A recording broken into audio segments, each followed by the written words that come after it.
ఇవాళ show start చేసే ముందు మనం ఒక విషాదకరమైన వార్త గురించి మాట్లాడుకోవాల్సిన పరిస్థితి వచ్చింది. Jubilee hills MLA, BRS MLA Maganti Gopinath ఆయన తుది శ్వాస విడిచారు. ఇక లేరు ఆయన. ఆయన మొన్న 2 రోజుల క్రితం కార్డియాక్ అరెస్ట్తో, గుండెపోటుతో ఇంట్లోనే కుప్పగూలితే వెంటనే వాళ్ళు ఏఐజీ హాస్పిటల్కి తరలించారు కుటుంబ సభ్యులు. అక్కడ ఆయన చికిత్స పొందుతూ వెంటిలేటర్ మీదనే చికిత్స తీసుకుంటూ ఉన్నాడు. ఇవాళ ఉదయం 5:45 ప్రాంతంలో ఆయన ప్రాణాలు కోల్పోవడం జరిగింది. సో ఆయనకి భార్య, 3 పిల్లలు ఉన్నారు.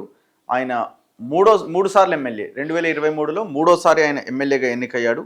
తెలుగుదేశం పార్టీ నుంచి ఆయన ప్రస్థానం ప్రారంభమైంది. 1983 ఎన్టీఆర్ పార్టీ స్థాపించినప్పటి నుంచి ఆయన టీడీపీలో ఉన్నాడు. ఆ తర్వాత 2014లో మొదటిసారి టీడీపీ ఎమ్మెల్యేగా, జూబ్లీ హిల్స్ టీడీపీ ఎమ్మెల్యేగా అసెంబ్లీలో అడుగుపెట్టిండు. దాని తర్వాత బీఆర్ఎస్లో చేరిండు. 2018లో గెలిచిండు. దాని తర్వాత 2023లో మొన్న జరిగిన ఎలక్షన్స్లో కూడా బీఆర్ఎస్ తరపున విజయం సాధించిండు. సో దాని తర్వాత ఆయన ఆరోగ్యం ఎందుకో బాలేదు. కిడ్నీ సంబంధిత వ్యాధితో ఆయన బాధపడుతూ కొంత డయాలసిస్ ఇవన్నీ చేయించుకుంటూ ఉన్నాడు. అప్పుడే ఆయన పరిస్థితి కొంత విషమంగా ఉంది అన్న కొన్ని వార్తలు వచ్చినాయి. కానీ కొంత కుదుటపడ్డాడు. కానీ ఆల్ ఆఫ్ సడన్గా మొన్న 3 రోజుల క్రితం కార్డియాక్ అరెస్ట్ అయింది. ఇంట్లోనే ఆయన కుప్పగూలిండు. వెంటనే ఆసుపత్రికి తీసుకెళ్ళి వెంటిలేటర్ మీద చికిత్స అందించారు. సో డాక్టర్స్ అఫీషియల్గా అనౌన్స్ చేశారు. ఉదయం 5:45 ప్రాంతంలో ఆయన ప్రాణాలు కోల్పోవడం జరిగింది. ఈ నెల 5వ తారీఖున ఆయన గుండెపోటు వచ్చింది. వెంటనే కుటుంబ సభ్యులు ఏఐజీ హాస్పిటల్కి తరలించారు.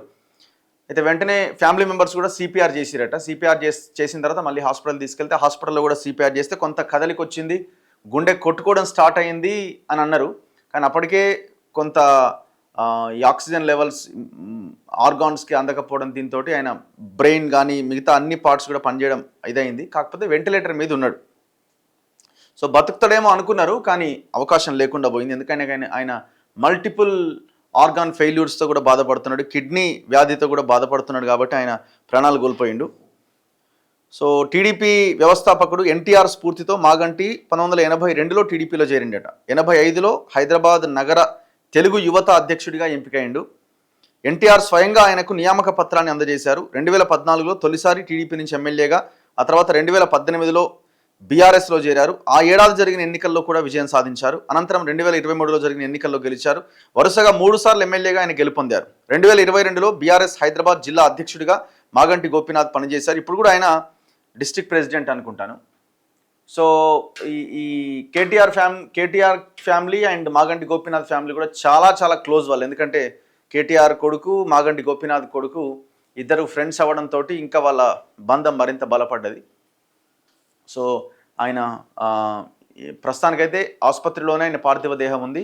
ఆయన ఇంటికి తీసుకురాబోతున్నారు. చూడాలి. నిన్న కేటీఆర్ కూడా ఆయన బతికున్నప్పుడే ఆయన్ని పరామర్శించడం జరిగింది. ఇవాళ 5:45కి ఆయన ప్రాణాలు కోల్పోయినట్టు ప్రకటించారు. చలో.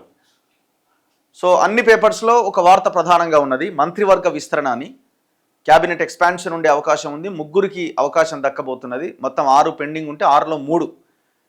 కాకపోతే మరి ఈ నిన్ననే అనౌన్స్మెంట్ వస్తుందని అన్నారు. ఇవాళ వచ్చే అవకాశం ఉందంటున్నారు. ఇంతవరకు అయితే రాలే. అఫీషియల్గా రాజ్భవన్కి ఎలాంటి ప్రకటన రాలే. రాజ్భవన్ నుంచి ఎలాంటి ప్రకటన మనకి ఎవరికి రాలేదు.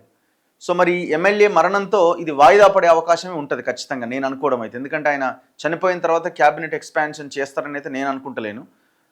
మరి చూడాలి, మరి అది ఉంటుందా ఉండదా అన్నది చూడాలి. ఎవరెవరి పేర్లు ఎవరెవరు కనబడుతున్నాయి అన్నది అన్ని పేపర్స్లో వార్తలు రాసుకుంటూ వచ్చారు. 3 లేదా 4 అని.